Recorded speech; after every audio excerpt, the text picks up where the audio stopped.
How to crochet a sweater without a pattern. The main thing you need to figure out is what silhouette do you want this to look like? Do you want this to be more off the shoulder-y? Do you want it to hug your collarbones? Do you want it to be a traditional sweater that has this piece right up here? Do you want to add a zipper down anywhere? Once you've determined that, now go into your closet and look for something that's similar in build. So that means either in sizing, is this the correct sizing? Is this the sizing that you opt for? Is this the perfect oversized length versus do you want something more fitted? And then from there, I'm going to show you what to do. So whenever you're crocheting your piece is going to shrivel up from the chain to the actual elongated rectangle by about an inch or two, I would say, give or take. So what I like to do is I like to lay out my sweater flat on the table that I'm using as a reference, and I'm going to crochet an inch more. So, and when I say an inch, I actually could be wrong about an inch, but it's basically the distance between here and here of my finger. Because the better thing is always to make it a little bit larger and let it shrivel up than to make it too short, and then you kind of have to go, okay, time to unravel. So here's tip number one. If you want to have this like collared look to it, that means you need to have decreases after you reach your desired length. So if you look closely, you can see that this entire section right here until you get to the arm sleeve is just no increases, no decreases. It's just a solid rectangle.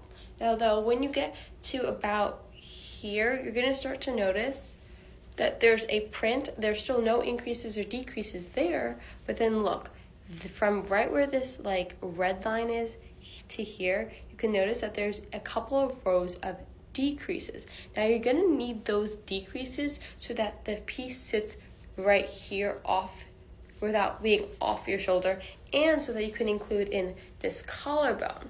Now, when you're doing increases and decreases, they need to be mirrored on both sides. Now, this might look like just a regular rectangle, but again, if you look closely, you can see that there are increases. There are no increases, there are just decreases. So whatever decreases you do on this side, make sure you do them on the opposite side, because then you're going to sew these two front and back panels together.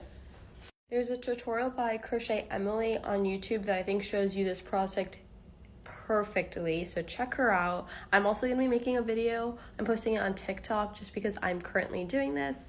Now the other thing is, if you want to make something more like this or something off the shoulder, you do not really have to worry about doing that many rows of decreases / even any decreases. If you're doing more of an off the shoulder, you want that piece to now fan out. So you're actually gonna have to do more of an increase, or you're gonna have to flap it down, or you're gonna have to attach another piece. So let me know for part 2 if you want to learn how to do this type of sweater. And now if you also don't have a reference point, so you have nothing that's gonna be like helpful in person that you can use to be like, okay, this is the correct sizing, this is what I want.